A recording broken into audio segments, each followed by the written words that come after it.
killer, I'm out of the game. If you are the healer, means I'm broken and lame. If thine is the glory, then mine must be the shame. You want it darker, we kill the flame.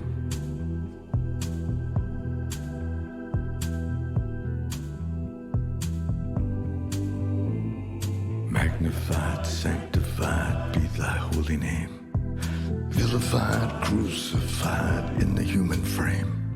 A million candles burning for the help that never came. You want it darker.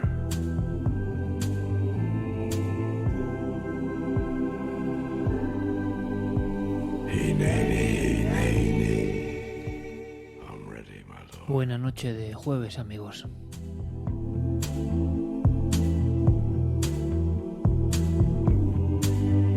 There's a lover in the story, but the story's still Es una noche solitaria.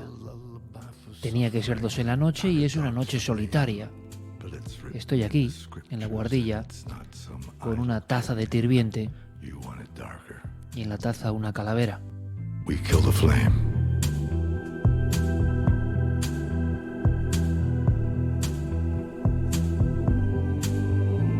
They're lining up the prison. Una de esas calaveras que ya son conocidas en todo el mundo y que al principio solo eran conocidas en México, con las cuencas vacías, los dientes relucientes, llenas de colores. Me mira desde la taza humeante del té.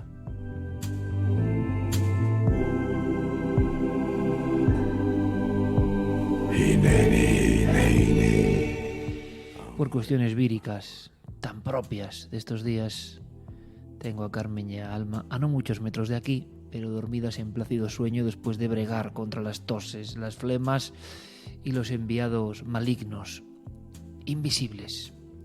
Los virus, ya sabéis. Pero ¿merece la pena pasar una noche solos? Algunos diréis, no, esta noche de jueves no.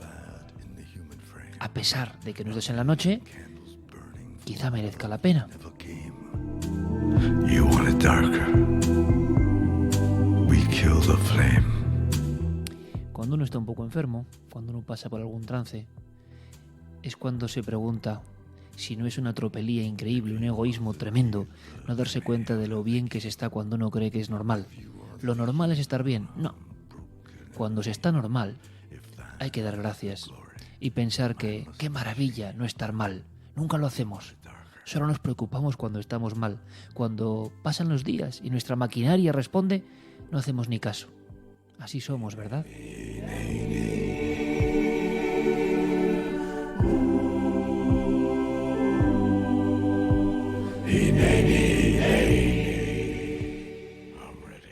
Feliz noche de jueves. Esto es Universo Iker. Aquí estamos, la taza de té humeante.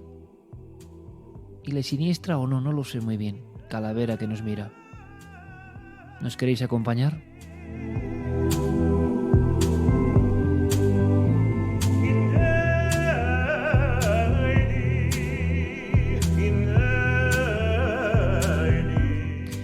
Yo le he contado hace poco a un amigo, hablando de calaveras, un amigo que está pasando por un duro trance, que es mi buen amigo Gerardo, miembro del equipo de Cuarto Milenio, redactor jefe. Y bueno, lo que hablamos, ¿no? La vida es que también es esto. Son batallas terribles en ocasiones y siempre inesperadas, siempre inesperadas. Por eso digo lo de dar gracias, ¿no? Que no lo hacemos casi ninguno. Yo me he acostumbrado a hacerlo cada noche y siempre lo recomiendo. ¿Para qué sirve? No lo sé muy bien. Quizá solamente y no sea poco para ser consciente de que lo normal es milagroso.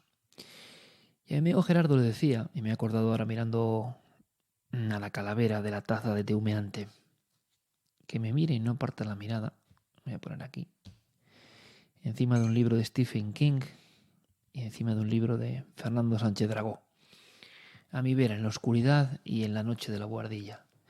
Por cierto, dos grandes escritores que no aceptan códigos, ni uno ni otro. Exagerados para muchos, evidentemente lo son en ocasiones, pero maestros en lo suyo, en la literatura, y la taza encima, y los ojos mirándome. Yo le decía a Gerardo que muchas veces la resurrección Es posible en el propio ser humano, en cualquiera de los que me escucháis. Cuando se pasa por un trance delicado, cuando se le ven las orejas al lobo, hay momentos de silencio, como cuando yo miro ahora la calavera. Muy pocas veces nos miramos al espejo, si no es habitualmente para acicalarnos, ¿no? Para contemplarnos como un cuerpo. Estamos en el momento de la historia en que el cuerpo es el yo.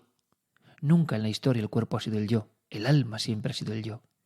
Lo hemos sustituido, como dicen los expertos, algunos muy importantes, del ego body. Hemos sustituido ese interior misterioso, que era lo que daba valor a cada persona, lo diferenciaba de las demás, le daba su carácter, por pensar que nosotros somos el cuerpo. Ahora los griegos decían, el cuerpo solo es una tumba.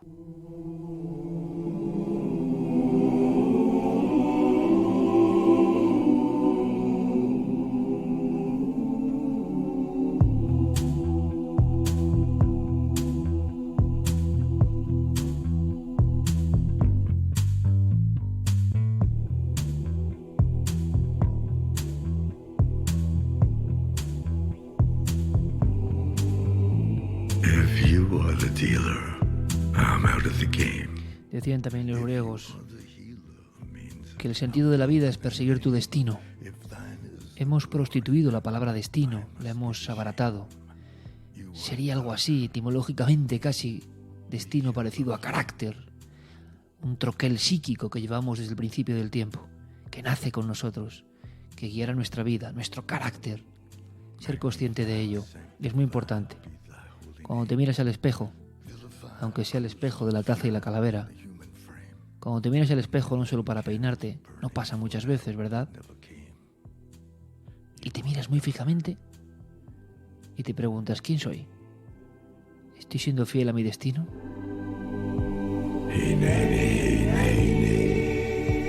I'm ready, my lord. Le decía a mi amigo Gerardo, en un momento duro para él, porque había estado en la cama de un hospital y There's a lover in the story. unas horas The de story incertidumbre y de soledad, There's a lullaby for pero que podía salir reforzado de eso. dogs to blame. Me contó un día un masón In the script, que pasaba en la noche oscura del alma, idle claim. en una especie de cuartucho, Want it darker. la oscuridad, pensando en el salto que iban a dar antes de ser aceptados y haciendo un poco revisión de la vida. El único objeto que les daban, me contó este maestro viejo antiguo, Lining up the prisoner. es una calavera, como la que ahora me mira. Solo en la oscuridad y con una calavera como tu espejo. En el fondo la calavera no deja de ser un espejo, aunque no queramos verlo. Y entonces se preguntaba uno por su destino, You want it darker. y por quién era.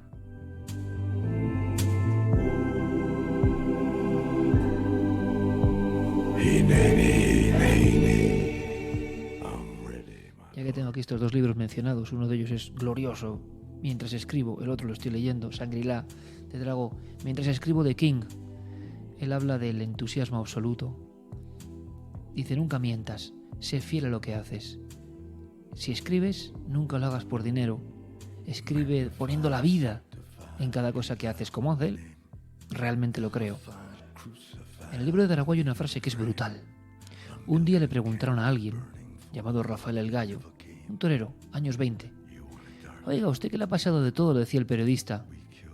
¿Qué es lo más extraño que le ha pasado a usted?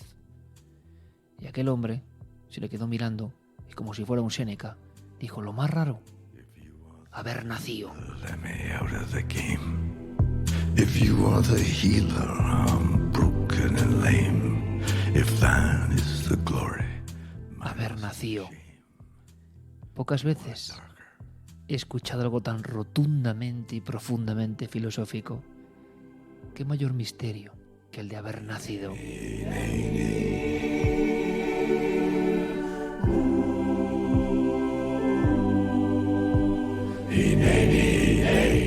Y ser consciente de que todo es un misterio. Ser consciente de que incluso en los peores momentos podemos renacer, pensando que habitualmente perdemos mucho tiempo. Cuando estamos normal, creemos que es lo normal, y el milagro es vivir. Así que para todos, fuerza, acabamos de pasar la noche de los difuntos. Y de alguna manera, en esta noche solitaria, yo preferiría estar con Carmen, desde luego, y reírnos mucho y hablar de muchas cosas. Pero en esta noche solitaria vamos a hacer otro experimento, si os parece, si os apetece.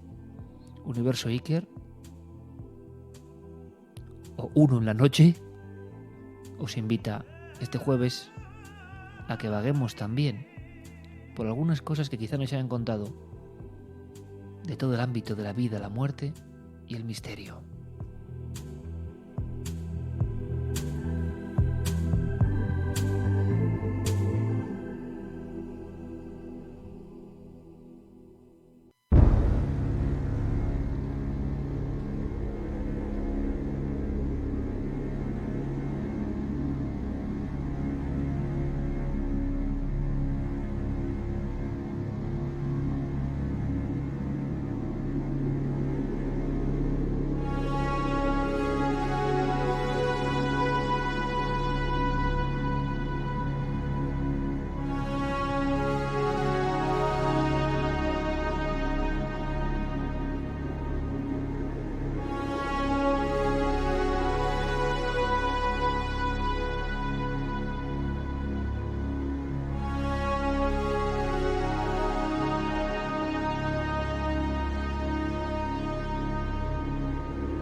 Por fortuna, no solo en las letras, en todos los ámbitos de la vida hay maestros, con todo lo que significa la palabra.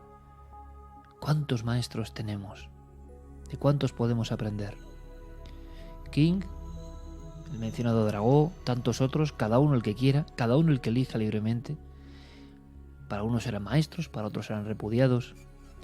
Pero es muy interesante ver cómo hay una chispa, un algo en la mirada de estos que nunca se jubilan, que les espanta cualquier idea de dejar de hacer lo que es su vocación. En la música también. Esto que suena es de Vangelis, un hombre que lleva 50 años componiendo, poniendo música a las estrellas y a la épica. Vangelis sigue componiendo. Un día me acuerdo que hablaba con Carmen de un famoso cantante y yo le dije, pero este hombre, ¿por qué sacar otro disco si ya tiene prácticamente todo, ha logrado todo? Y la contestación fue brutal.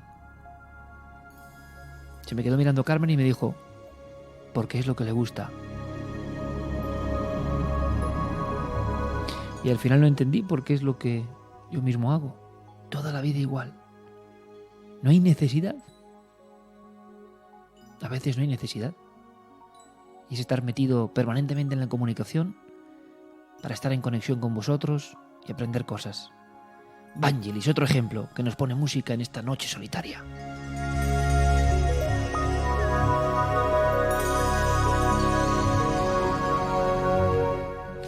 Si os parece, vamos a conectar con nuestro compañero Javi Pérez Campos, seguidor de Vangelis también, claro, porque han pasado muchas cosas hace escasas horas con el asunto de esta moda rara, esta moda que es un ejemplo también, pues bueno, de la deriva que toma el mundo en general, de la deriva de comportamientos, de la imitación, de cómo si antes había una serie de troqueles por los que se guiaba el comportamiento humano, ahora evidentemente, tal y como hablamos la semana pasada, el contenido de los mass media hace que las cosas cambien. Sale un tipo haciendo el loco vestido de payaso y eso es otro virus, otra gripe diferente, ¿no? A la que sume a tantas personas ahora en la cama, no. Es otro virus diferente, pero que encima puede ser peligroso. Yo no sé qué se esconde aquí. Me parece una cosa que se escapa ya de cualquier marketing Es la sensación de que somos una probeta gigantesca, de que las cuestiones van increciendo sin que nos demos cuenta y que a veces escapan del control. Dentro de unos años, cuando hay otros programas de misterio, estoy seguro que, como hemos hecho nosotros, analizarán sociológicamente el impacto de ese Halloween donde de pronto, porque esto venía ya macerándose, ¿os acordáis, no? Venía comentándose tiempo atrás, esto de los payasos. ¿Y qué ha pasado? Javi Pérez Campos, muy atento, ha seguido los datos más significativos. ¿Qué pasó al final en la noche de los difuntos? ¿Esto de los payasos se quedó en broma, en agua de borrajas, que sería lo mejor, o pasó a mayores? Bueno, yo creo que es muy interesante escuchar la crónica y saber quizá qué había detrás. ¿Por qué es muy extraño? ¿Por qué se ponen de moda algunas cosas y sobre todo cosas que son nocivas y que van más allá del susto amable? Escuchamos a Javi.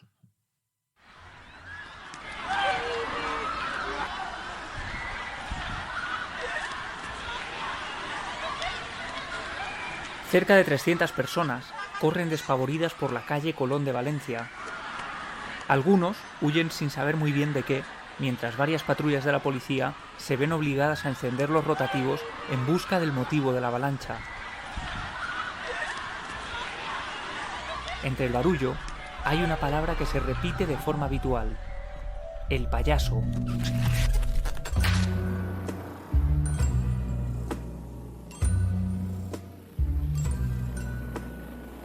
La escena no es nueva.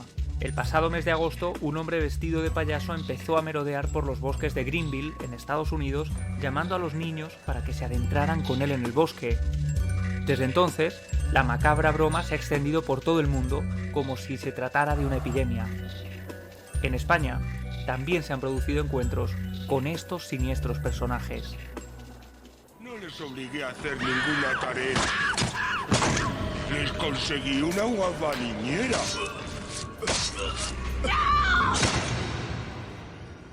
Soy un payaso bueno. Los vecinos de Paterna pasaron varios días alertados por la aparición de algunos payasos que incluso fueron fotografiados durante la noche.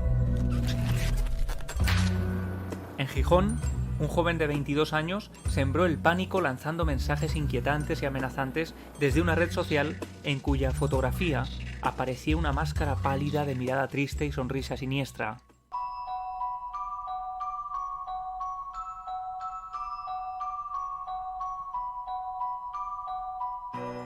La policía inició una investigación que terminó con el arresto del joven. En Murcia, las autoridades desarticularon a un grupo que planeaba ataques selectivos durante la noche de Halloween.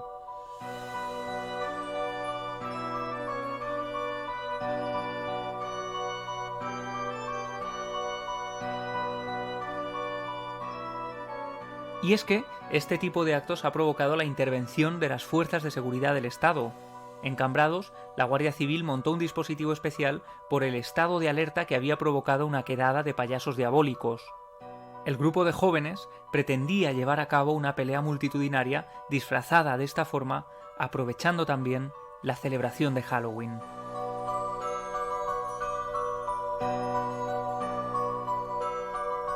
En Badajoz, un joven fue detenido porque simuló haber sido atacado por uno de estos personajes.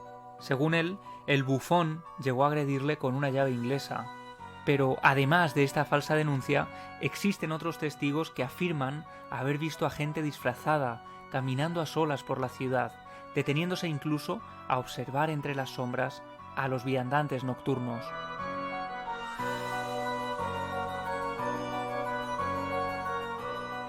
La psicosis ha sido tal que la propia policía de Badajoz ha tenido que dar una rueda de prensa sobre este espinoso asunto.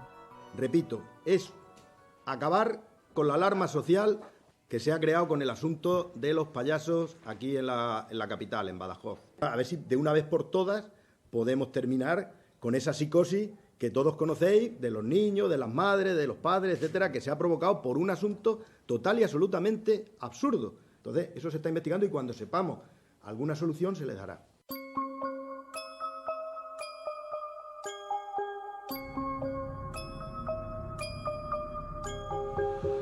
En En la localidad de Ordizia, en Euskadi, una niña de 12 años tuvo que ser atendida por una ambulancia después de encontrarse con un clown ensangrentado que empezó a perseguirla por una zona poco iluminada de la ciudad. La Archancha todavía busca al acosador. Jessie, He visto un payaso y daba mucho miedo. ¿recuerdas lo que hablamos? Que a veces nos engaña nuestra propia imaginación. Era de verdad. En Halloween hay payasos por todas partes. Venga, ve a por más caramelos con esos niños. Te juro que no entiendo a esta niña. A mí me encantan los payasos. Y es que el pánico es como un virus que se extiende como la pólvora. En Fuenlabrada, una niña contó a su madre que había visto cómo 2 payasos forzaban a una joven para subirla a un coche. Hasta ahora, nadie ha denunciado ningún secuestro, por lo que no se ha corroborado si se trata de una alucinación infantil provocada por el miedo o si realmente alguien representó en la calle esta broma de tan mal gusto.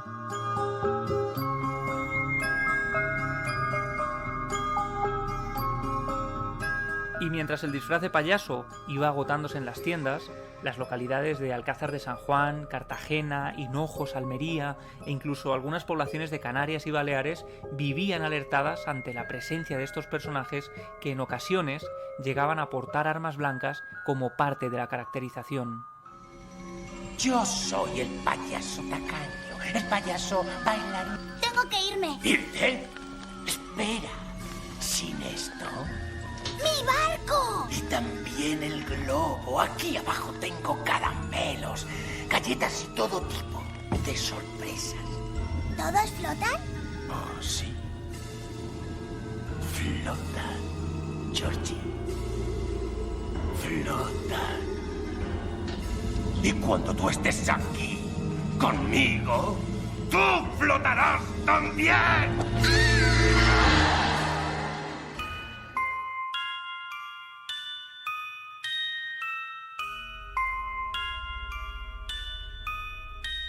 Acabamos de pasar la noche de difuntos y la siniestra moda empieza a diluirse lentamente.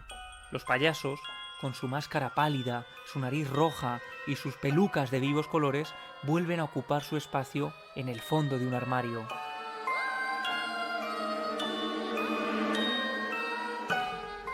Pero los graciosos acosadores, que disfrutan aterrorizando incluso a los niños, vuelven a ponerse otro disfraz, el de persona normal, para mezclarse de nuevo con nosotros el resto del año. ¿Acaso nos resulta esto mucho más inquietante?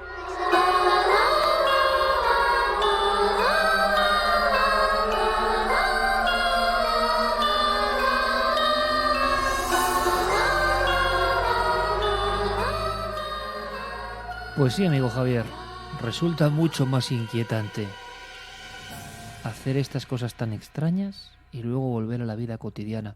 Como dice el doctor Gaona, muchas veces hasta la psicopatía, no quiere decir que todo el mundo que haya hecho esto con tono de broma lo sea, ¿no? Pero ha habido otros que se han pasado 4 rayas y 5.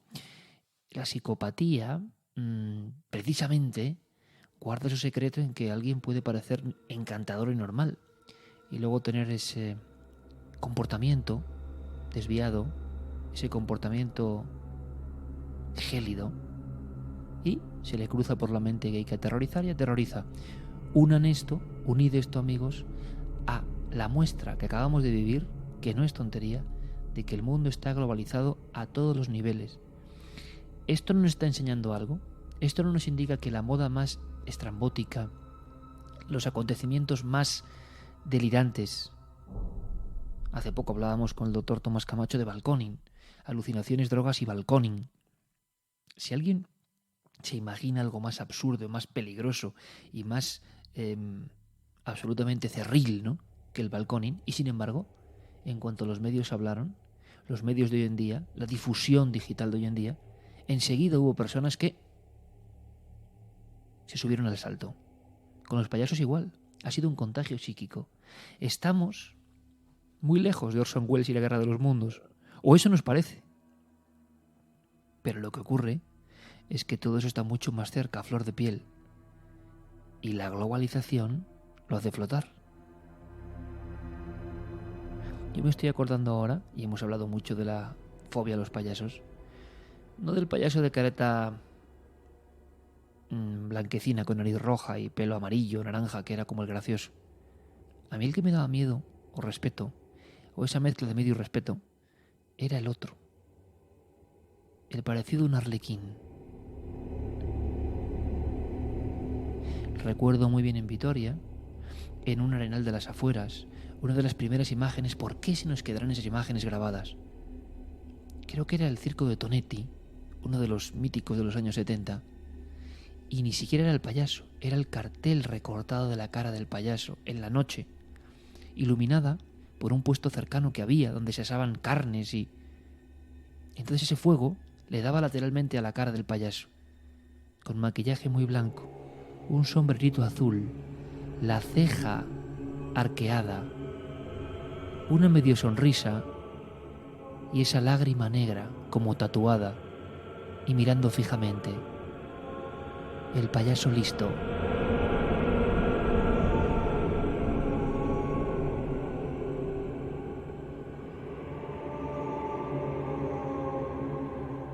¿Os han dado miedo los payasos alguna vez?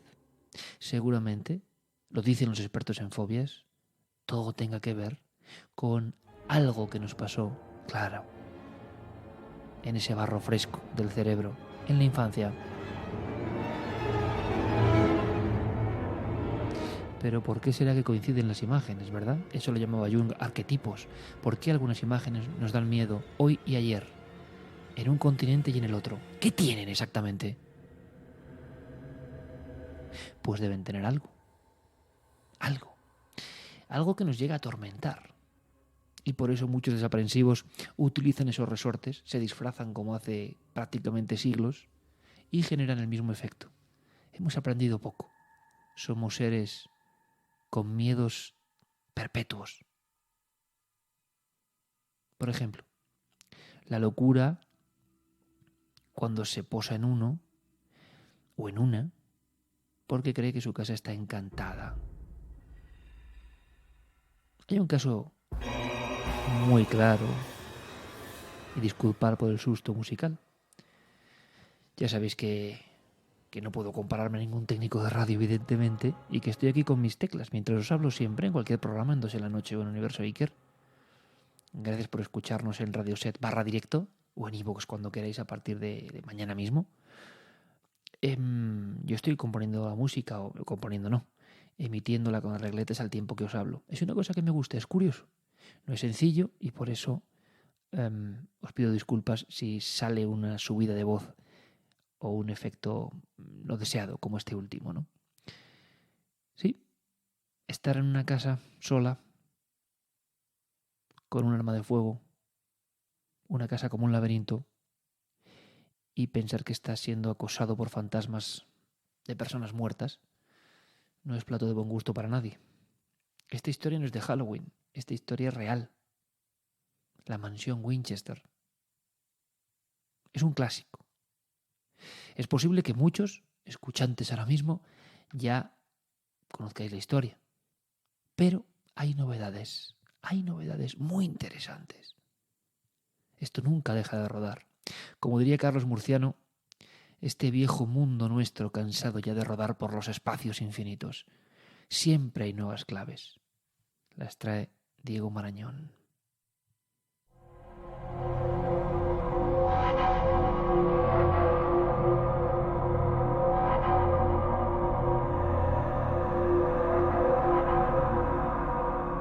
Son 160 estancias, 40 habitaciones, 7 pisos, 6 cocinas, 52 tragaluces, 47 chimeneas, 40 escaleras, 2 sótanos, 3 ascensores y 2000 puertas.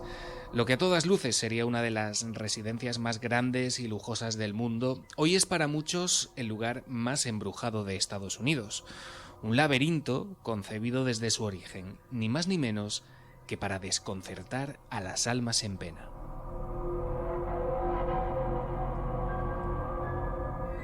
Sarah Winchester, la viuda del multimillonario inventor del rifle de repetición, compró en 1884 un inmenso terreno en el Valle de Santa Clara, en San José, California, para levantar una mansión cuya construcción no debía ser terminada nunca. Así se lo comunicó a la señora Winchester una medium a la que visitó, y la viuda desde luego debió hacerle caso si tenemos en cuenta los 38 años que duraron las obras. La adivina le comunicó además que sobre ella recaía una poderosa maldición causada por los miles de muertos que el invento de su marido había provocado. Hubo varias sesiones y en esas sesiones el marido, o el presunto espíritu del marido, dicho de otra forma, le comentó que los males que les habían sucedido se debía a que la familia estaba maldita. ¿Por qué estaba maldita? Por este rifle y los miles y miles de personas que habían sucumbido bajo sus balas. Personas, espíritus, según lo que decía la medium, que andaban buscando venganza.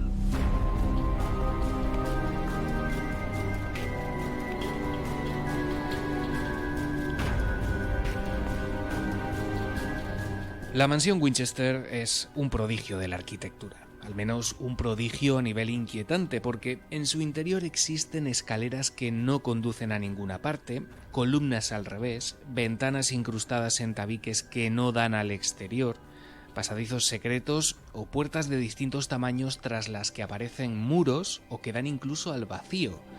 Todo, según su dueña, para tratar de confundir a los fantasmas que rondaban por allí. No es de extrañar, por tanto, que la mansión haya vuelto a ser actualidad esta misma semana al haberse encontrado una habitación totalmente nueva de la que nadie tenía constancia. La han bautizado como la número 161 y en su interior han encontrado un órgano, un sofá de estilo victoriano, varios cuadros y una máquina de coser. El motivo por el que esta habitación se mantenía sellada es un misterio en sí mismo, pero el equipo de conservación del inmueble cree que la dueña nunca quiso volver a entrar allí al haber quedado atrapada durante varias horas durante el terremoto que se produjo en 1906 y que ella achacó a los espíritus malignos que la acechaban. Sarah Pardee, que era su nombre de soltera, era la flor de New Haven, del estado de Connecticut.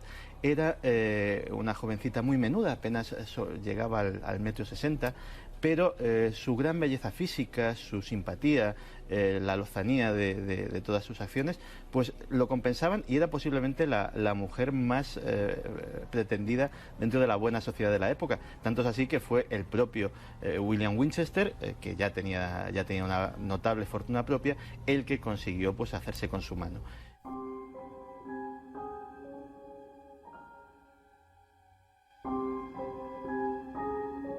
Es muy posible que la mansión, todo un icono en el imperio de las barras y estrellas por la cantidad de supuestos fenómenos paranormales que tienen lugar entre sus muros, comience a dar mucho que hablar en los próximos meses, porque en primavera comenzará a rodarse una película sobre la vida de la señora Winchester. Está previsto que Helen Mirren ponga rostro a la excéntrica millonaria y Jason Clarke dé vida a Eric Price, el psiquiatra destinado a evaluar su salud mental. La pregunta inevitable, conociendo la maquinaria de Hollywood, es si el departamento de promoción se ha puesto ya en marcha incluso antes de comenzar el rodaje. Sea como sea, la habitación 161 y sus secretos forman ya parte de una historia como hay pocas dentro del catálogo de las casas encantadas.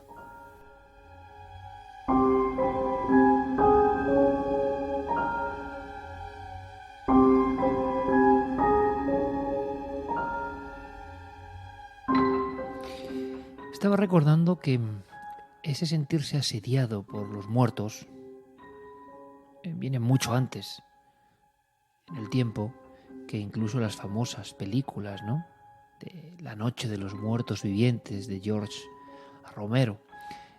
El cine siempre bebe de la realidad. Yo me pregunto muchas veces, ahora nos contaba Diego que iba a salir esta película sobre la mansión Winchester, ¿por qué no llega el cine? Si conocemos las historias reales, ¿por qué no llega a la fuerza de la realidad? Porque nada la supera. En contadísimas ocasiones se llega a estar ahí, ¿no?, y a superar a un hecho real. Bueno, una película, El exorcista, como hablábamos, pero pocas más, no hay muchas más. Suelen quedarse cortas, suelen ficcionar tanto que se pierde la esencia, pienso yo. Nadie ha hecho en Estados Unidos la historia de un asedio terrorífico como fue el de una familia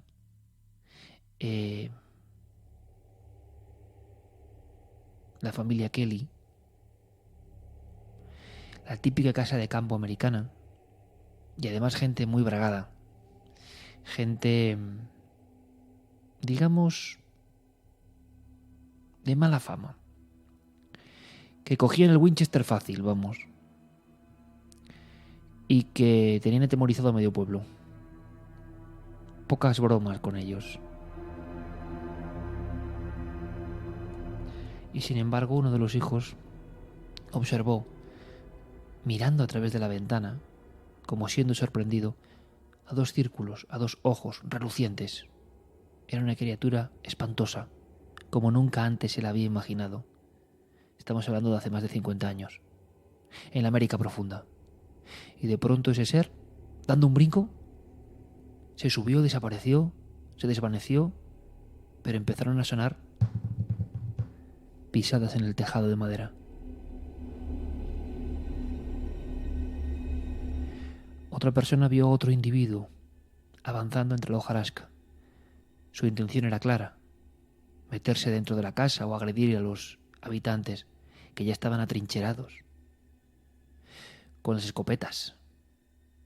Esas criaturas de no mucha altura, aspecto monstruoso, grandes brazos que colgaban casi hasta el suelo, aspecto casi de vampiros puestos en pie, estaban rodeando, y así estuvieron gran parte de la noche, rodeando esa vivienda. Los Kelly, que siempre habían dado miedo a todo el mundo, sintieron lo que era el miedo de verdad en sus carnes. Y no por una disputa, por unas vacas, por unos terrenos, no. Por unos seres incomprensibles que rondaron su vivienda en la noche, que buscaban algo. Seres surgidos de la peor pesadilla colectiva.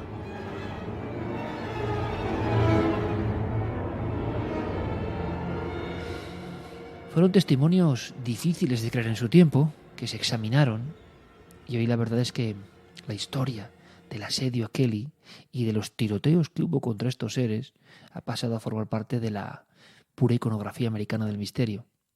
Siempre mantuvieron, hubo todo tipo de hipótesis que aquello sucedió. Un grupo o varios seres intentando colarse en una vieja casa y los inquilinos defendiéndose a golpe de fusil. Realmente impresionante. Ahora bien, yo os diré mi experiencia personal, que siempre hay testimonios que superan lo que yo pensaba. Cuando uno lleva tantos años como yo ya, parece mentira, ¿no? Pero más de un cuarto de siglo dedicándome profesionalmente a esto, incluso antes de terminar la carrera de periodismo, dedicarte en cuerpo y alma, en trabajo, en lo que tú quieres. Has entrevistado a muchas personas, a miles de personas. Bueno, es una gran oportunidad de conocer el género humano. Y os doy mi palabra de que siempre acabo sorprendido, de que siempre, en casi todos los casos, hay un plus, un algo, un hecho diferencial, por pequeño que sea, que me demuestra lo ignorante que soy. Sí, realmente, si alguien me preguntase quién soy, yo diría ese que no sabe casi nada. Y si alguien me preguntase qué es lo más raro que te ha pasado, también respondería eso de haber nacido. Porque en mi vida he escuchado cosas que en mi opinión son reales, con la fuerza de la realidad, con la impronta indefinible de lo que es verdad. Pero que siempre me acaba de sorprender. ¿Por qué las películas a mí no me sorprenden? Bueno, hay una que si queréis un día comentamos, una serie, no tengo mucho tiempo para ver series, pero gracias a recomendaciones e insistencias de Javi Pérez Campos, vi un capítulo de una que se llama Espejo Oscuro, Black Mirror, o Espejo Negro, y sí me impactó, porque era el terror de definir la sociedad actual. Pero esa es otra historia. En general, las películas de mi gremio, o de los temas que a mí me gustan, qué curioso. No calan, no me llegan, no profundizan en mí. Solo El Exorcista, porque la verdad, y algunas más, un puñado, muy pocas. Y sin embargo, las historias que me cuentan, muchas de las historias que me cuentan, me hacen dar un brinco. Me transfiguran, me emocionan, me ponen la carne de gallina, los pelos se me erizan, la carne de la nuca, de la parte de atrás de la cabeza, me siento una tensión.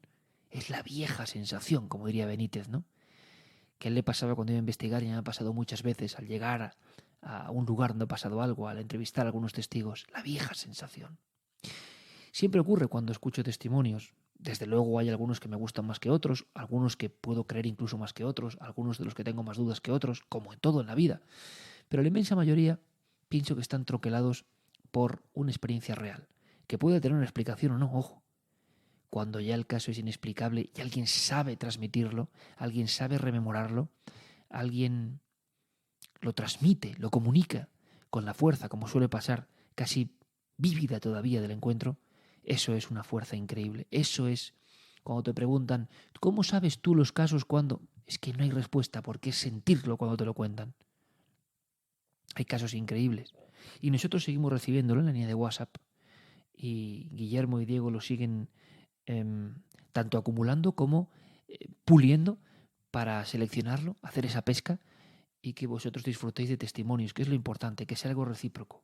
Siempre testimonios y nosotros, aunque esto es un uno en la noche de forma excepcional, queremos que los compartáis porque son vuestras historias, que en el fondo no dejan de ser el cantar de todas las historias, el coro común de muchas historias. Historias de todo tipo, como las de esta semana post-Halloween.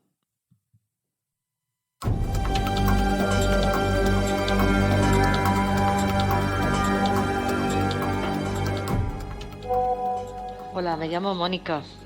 Ahora tengo 48 años, pero cuando me pasó lo que me pasó, pues creo que tendría la edad de mi hijo ahora el pequeño, unos 14 años. Mi madre me dijo que subiera al terrado a tender la ropa y como cada día, pues iba.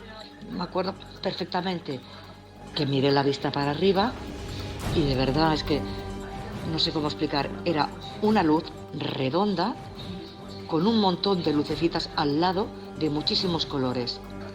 Cuando ya me asusté y dije, ¡ay, Dios mío! Se marchó súper rápido. Claro, ¿qué es lo que pasa? Pues 14 años, la edad de la pubertad, piensas, ¿cómo vas a bajar ahora y le vas a explicar esto a tu madre? Pero juro por mi vida que yo esto lo vi. Resulta que nosotras vivimos en un pueblo pequeñito de Alicante y estábamos mi amiga y yo en el ayuntamiento por la noche y ya nos íbamos para casa, para irnos a dormir, porque las dos vivíamos en el mismo bloque, diferentes pisos pero en el mismo bloque. Entonces íbamos andando ella y yo por la calle y de repente nos vimos que venía alguien, una persona con una capucha negra y unos pantalones vaqueros. Y cuando fuimos a cruzar un paso de cebra, esa persona de repente se cruzó con nosotras, levantó la mirada y ha sido lo más raro que me ha podido pasar a mí nunca en la vida, porque no tenía cara. De verdad, o sea, es que lo vimos mi amiga y yo y no nos estamos inventando nada para aparecer en ningún programa ni nada de nada. Realmente verídico, o sea, es que lo juro que pasó así. Y él o la, porque no sabemos lo que era, pasó por el medio de nosotras. Y yo en ese momento me sentí como si me hubieran traspasado mi cuerpo, que nos quedamos mi amiga y yo paradas, nos giramos y yo le dije a mi amiga, ¿tú has sentido lo mismo que yo?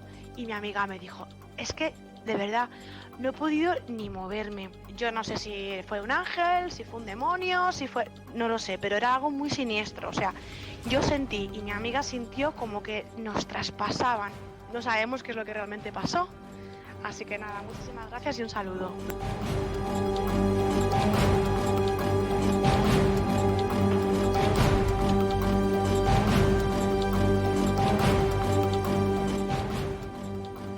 Aquí tenemos, y bien seleccionados, dos casos. Uno, el primero, ¿con qué fuerza? ¿Os habéis dado cuenta? Lo hacemos como experimento.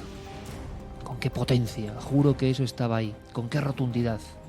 Sin ningún tipo de duda. Son los típicos testimonios que te llegan como os han llegado a vosotros.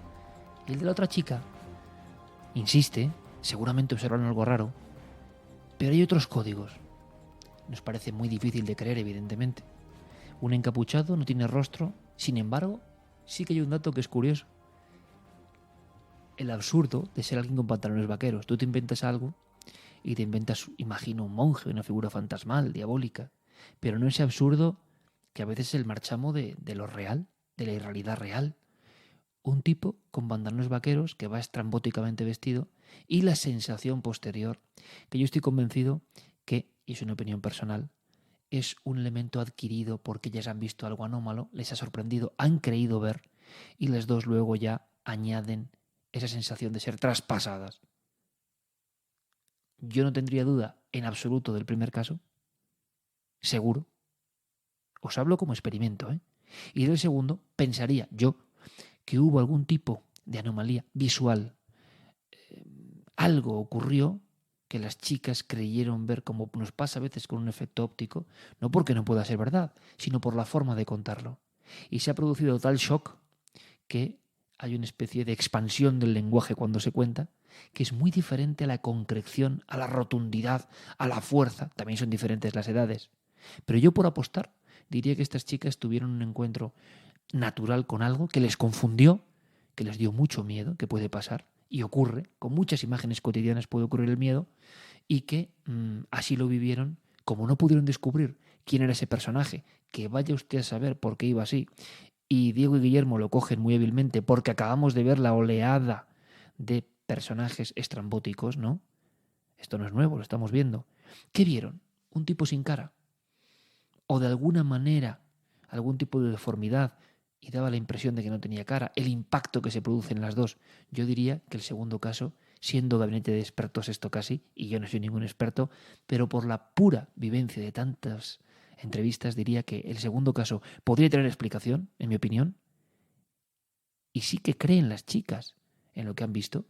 Han reinterpretado las dos hablando sin duda y han llegado a esta conclusión y quizá no es lo que vieron. Primer caso, para mí, sinceramente, seguro, real, absolutamente real, diáfano, no hay duda. En uno podemos tener dudas, podemos especular, en otro no. Son 2 mensajes al WhatsApp, lo agradecemos muchísimo, de verdad, que colaboréis con Universo Iker, con 2 en la noche, en Nave del Misterio, en Facebook, en Twitter, ya sabéis dónde encontrarnos, y en el WhatsApp. Pero me parece muy interesante porque eran, no voy a decir la cara y la cruz, ni mucho menos. La gente no miente tanto como pensamos. ¿Que se equivoca? Seguro, yo el primero. Que hay todo tipo de ensoñaciones y de errores en la percepción que nos hacen ver y acoplar imágenes del miedo que nosotros llevamos dentro desde hace milenios, seguro. Y sin embargo, ¿cómo contrasta eso cuando hay algo rotundo? Pero con una rotundidad que no hay medida para ello, pero que se siente, ¿verdad? Creo que es un buen experimento. Os invitamos, como no, a que sigáis compartiendo con nosotros tantos y tantos casos, tantas y tantas historias que, pese a quien pese, mentales o exógenas, siguen ocurriendo casi, estoy seguro, cada día.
Aquí seguimos, en la noche del jueves, en Radioset /directo o en iVoox, hablando del universo extraño, del misterio, de la mente, de la vida.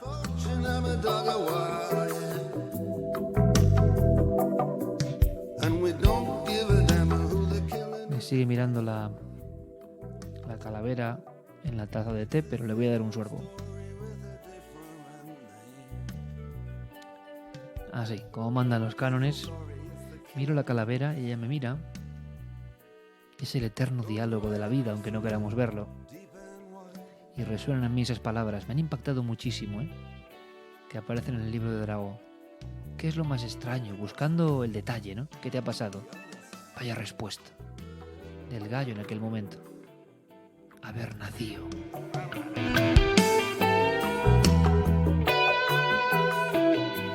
Hay más filosofía en esa respuesta, que nos puede parecer sencilla, solo a los necios nos puede parecer sencilla. Hay más filosofía que en muchos tratados de muchos siglos.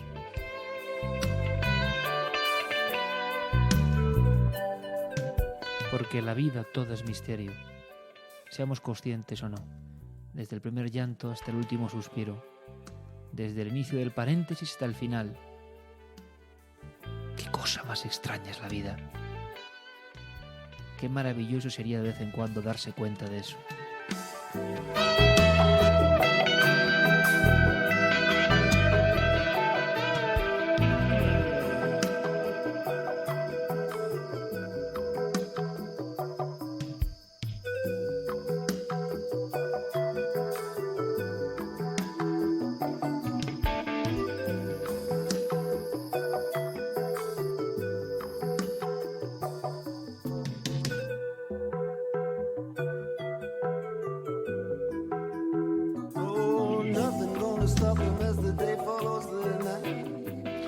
La vida es tan extraña que una gran parte transcurre en el sueño. Y como digo siempre, nos hemos creído la milonga de que los sueños son poco menos que desperdicios de la mente. Los recortes, lo que no vale, el documento de Word estropeado que va a la papelera de reciclaje, el documento de papel que ha pasado por esas trituradoras, no sirve. ¿Y sabéis por qué nos han engañado? Porque no lo entendemos.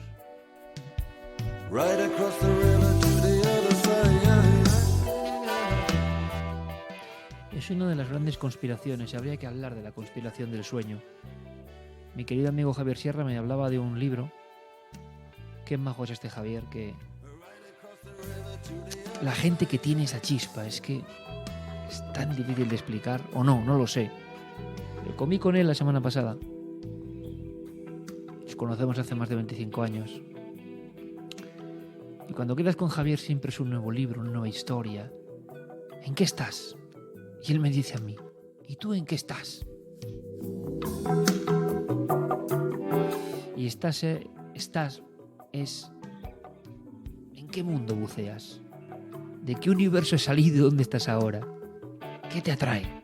Y él me hablaba del sueño, de un libro sobre la falta de sueño y lo que provocaba en el mundo. Me encantaría que os lo contase él mismo a través de Universo Iker, porque es espectacular. Nos han engañado, nos han hecho despreciar el descansar, el soñar y el dormir. Y lo del sueño es tremendo. Todas las culturas lo han utilizado como herramienta clave, menos nosotros, que somos más listos que nadie.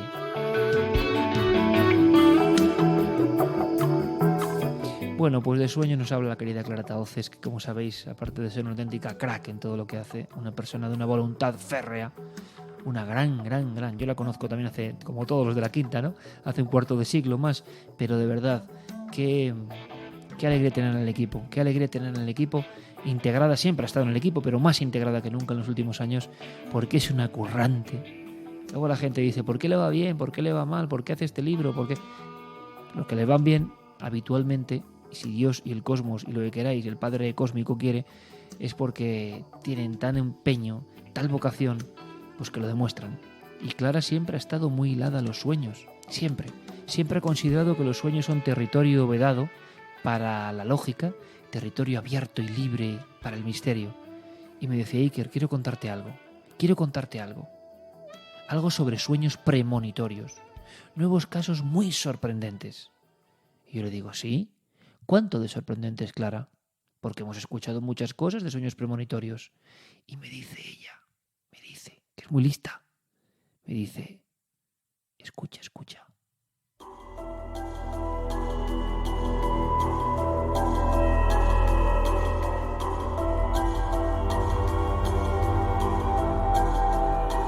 Mientras muchos se siguen preguntando sobre la verdadera naturaleza de los sueños, si los sueños son solo una válvula de escape frente a la realidad que nos envuelve, una forma de ordenar nuestro disco duro cerebral, o acaso una manera de consolidar nuestra memoria, otros sueños, mucho más inquietantes, se manifiestan en algunas personas en determinados momentos de sus vidas, sin que aún sepamos por qué. Y posiblemente, Iker y Carmen, tardemos mucho tiempo en saberlo, A los caprichos oníricos que se producen sin que podamos saber cuándo se producirá uno de estos sueños, digamos especiales, hay que sumarle el descrédito en el que caen aquellos osados que se atreven a decir: eso que ha pasado yo lo vi antes en un sueño. Pues bien, nosotros no queremos darle la espalda a esa otra parcela de los sueños, que aunque menos frecuente, también forma parte del estado onírico, y si no, que se lo digan a las dos protagonistas de las dos historias que traemos esta noche. Curiosamente, han tenido lugar en Nicaragua en octubre pasado. Ambas historias tienen que ver con sucesos terribles.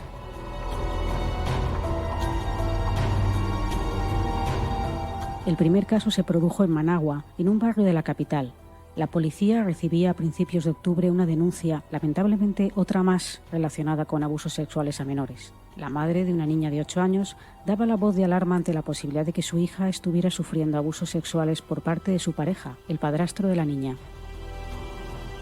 Aunque las identidades de los protagonistas no han trascendido, la policía no hizo caso omiso a esta denuncia y se inició un proceso en el Juzgado Tercero especializado en violencia, lo que ha conducido a la detención del padrastro de la niña, quien se encuentra ya a disposición judicial. Este sería un caso más de abuso a un menor, de no ser por la particularidad que envuelve este suceso. Según la acusación del Ministerio Público, el descubrimiento de estos abusos se produjo cuando la abuela de la pequeña soñó en repetidas ocasiones con ello. En sus sueños veía cómo su nieta sufría abusos sexuales por parte del padrastro. Lejos de tomar estos sueños como algo intrascendente, con inquietud se lo contó a su hija. Ella tampoco quiso desentenderse de esta situación y decidió indagar. Fue entonces cuando descubrió por boca de la pequeña que su padrastro la tocaba y que le enseñaba su órgano sexual, y según la niña algunas veces lo miraba pequeño y otras grande. La niña, a su forma, estaba describiendo los abusos que había comenzado a sufrir en su habitación en diferentes momentos de 2016.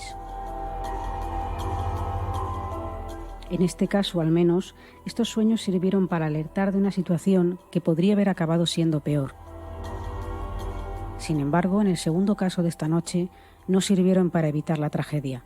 Ángela Verónica Crespo, de 23 años, es el nombre de la mujer que fue encontrada sin vida y envuelta en bolsas plásticas en un cauce del barrio San Judas. Extraoficialmente se conoció que su cuerpo presentaba 6 puñaladas, además de haber sido estrangulada. Fueron sus hermanas quienes se presentaron al Instituto de Medicina Legal para identificarla, luego de conocer la trágica noticia. Según relataron, el último día que la vieron con vida fue el domingo, mientras se vestía para ir de paseo con un amigo que trabaja en la arenera en Los Martínez.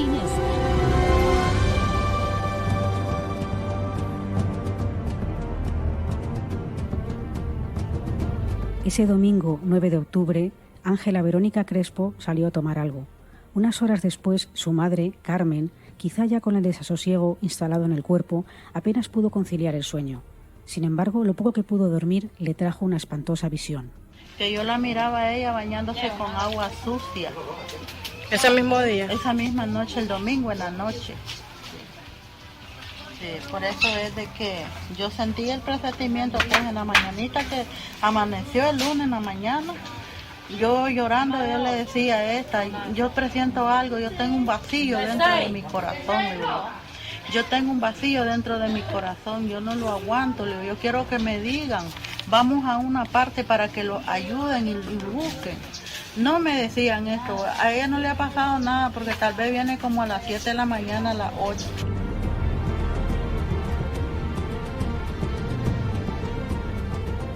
Su hija nunca regresó. El 11 de octubre su cuerpo, desnudo, envuelto en bolsas de plástico, apareció en el cauce de un río próximo a la barriada de San Judas. Este suceso podría calificarse de clarividencia, más que de precognición, de no ser por un macabro detalle. El presunto agresor, según el Ministerio Fiscal, habría dormido con el cadáver de Ángela a fin de hacer tiempo para deshacerse luego de él. Para ello, compró unas bolsas plásticas y se hizo con una carretilla para trasladar el cuerpo de la joven hasta el cauce del río. Según las pruebas periciales, no se habría deshecho del cadáver hasta las 2 de la madrugada del lunes. Es decir, cuando Carmen, la madre de la víctima, tuvo ese espantoso sueño, su hija, aunque ya estaba muerta, aún no había sido tirada al cauce de San Judas. En ambos casos, Iker y Carmen, existía un fuerte vínculo afectivo entre las víctimas y sus familiares. ¿Pueden ser las emociones tan intensas en estos casos las detonantes de este tipo de experiencias?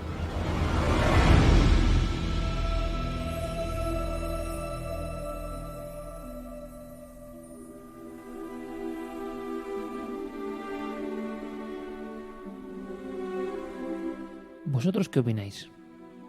2 casos recientísimos que se suman a la larga lista de personas que parece que tienen un vínculo que va mucho más allá de lo orgánico.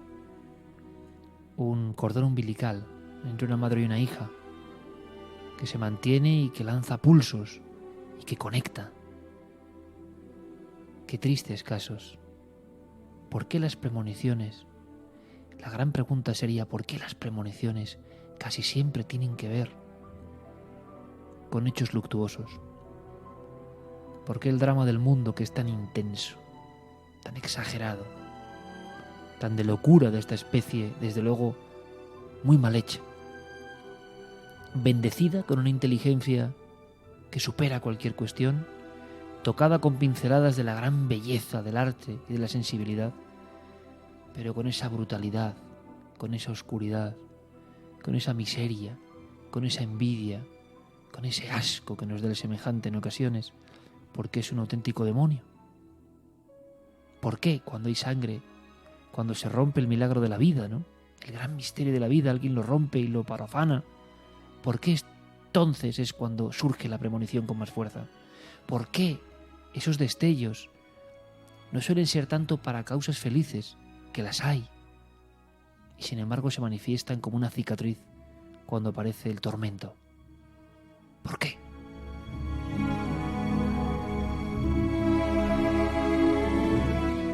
Son preguntas sin respuestas, por eso os decía, mientras miraba a la calavera de la taza de té, compañera hoy en esta noche, frente al bosque y en la guardilla, que uno avanza en la vida y sabe menos.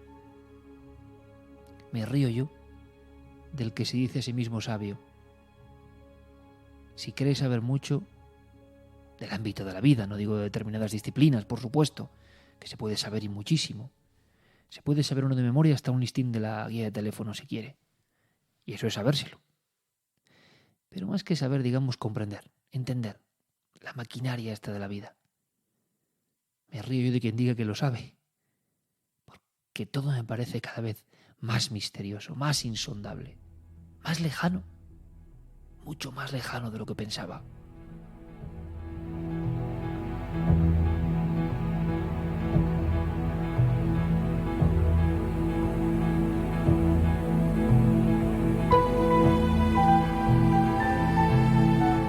¿Por qué esa madre siente el pálpito de que su hija se está yendo de la vida?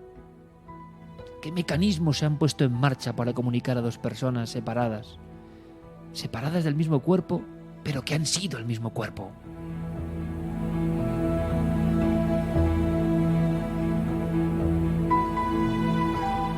¿Qué leyes, qué matemática, qué ingeniería desconocida sigue uniendo los cuerpos de una madre y una hija? ¿Qué fluye por ese conducto amputado hace tanto tiempo? Y nos quedamos con lo físico. Y creemos que ya son vidas independientes. Y lo son y no lo son. Porque sigue habiendo algo que nos intercomunica. ¿Dónde se mueven esas cosas? ¿Por qué siguen siendo despreciadas? Y sin embargo, echando una ojeada a la hemeroteca del mundo, nos damos cuenta de que cada día hay ejemplos. Cada día hay ejemplos.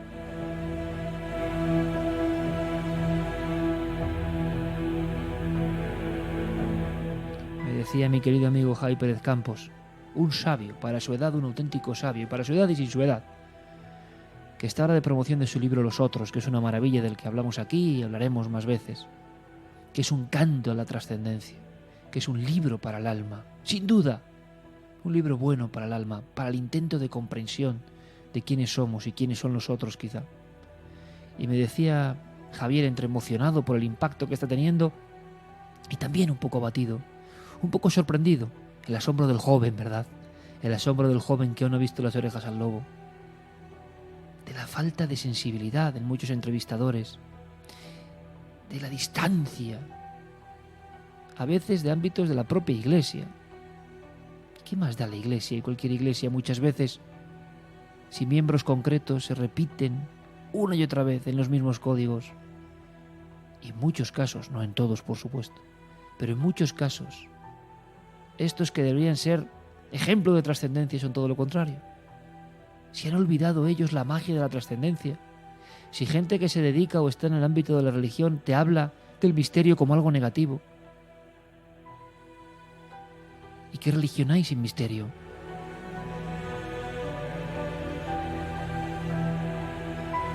Y me decía mi amigo Javier, qué sensación de conspiración contra lo trascendente.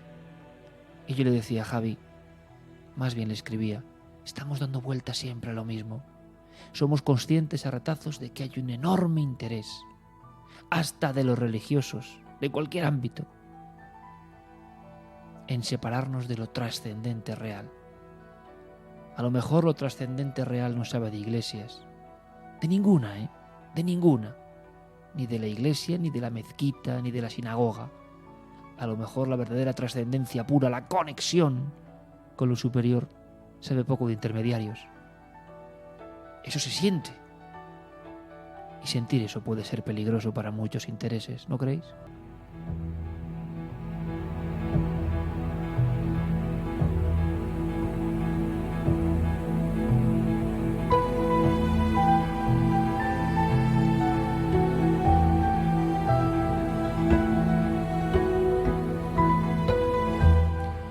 A mí por lo menos se me acumulan las preguntas permanentemente. Tengo pocas certezas, no tengo casi ninguna. ¿Y vosotros? ¿Vosotros tenéis evidencias concretas? Yo me siento como el navegante en un mar insondable de cuestiones desconocidas. Yo no sé si dentro de 1000 años los humanos que sigan viviendo en el planeta Tierra se reirán de lo que eran dudas para mí. Les ha pasado a otros. Es una sensación muy rara. Es un viaje hacia el ultramundo, pero es que hasta lo más mundano, hasta aquello de lo que los demás se ríen por considerarlo obvio, a mí me parece increíble, insondable, maravilloso y extraño.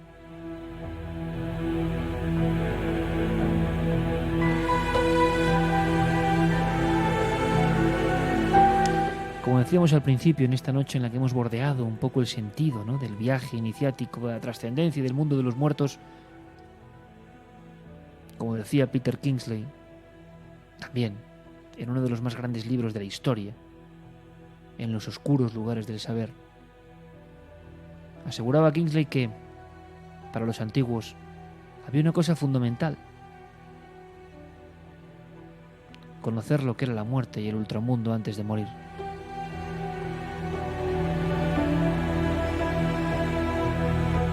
Solo de esa forma se podía entender la existencia.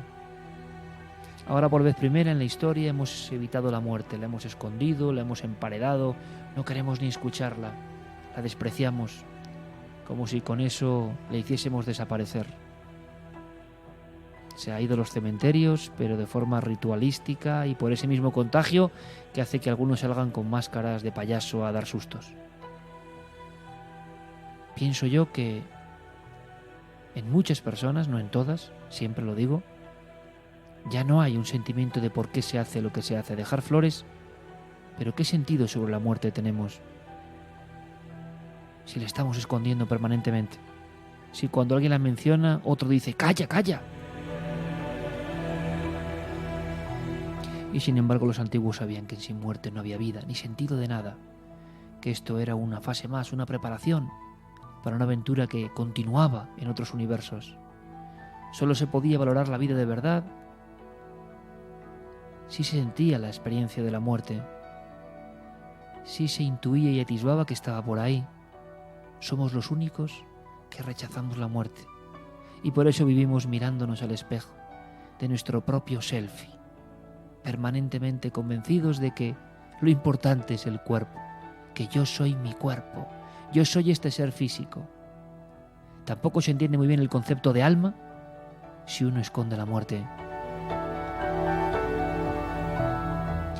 Y esa lejanía del hombre y la mujer sagrada, es decir, conscientes de su destino y de lo que es la muerte, nos ha hecho seres extraños, como maniquís, en mitad de una vorágine que tampoco entendemos, consumiendo hasta consumirnos, sin ser conscientes de esa raíz que nos une, quizá al infinito y a la verdadera eternidad, la trascendencia.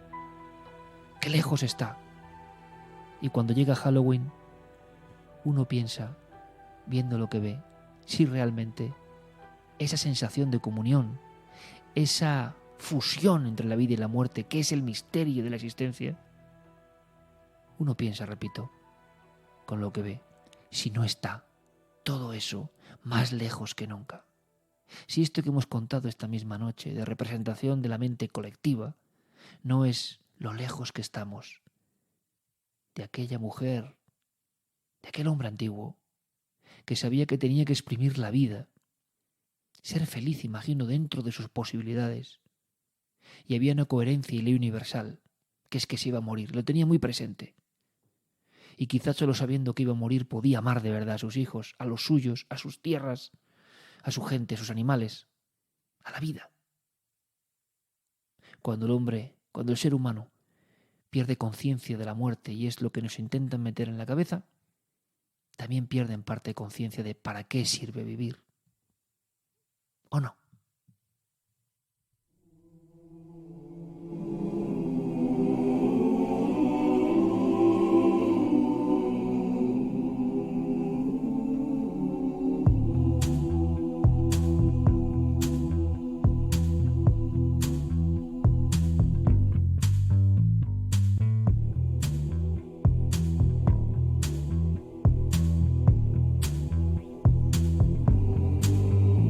If you are the dealer, I'm out of the game. If you are the healer, means I'm broken. Y por supuesto, esta música, recomendada también por el gran Pérez Campos, la pongo porque es de esas, ha sonado al principio, por la que me vais a preguntar, evidentemente.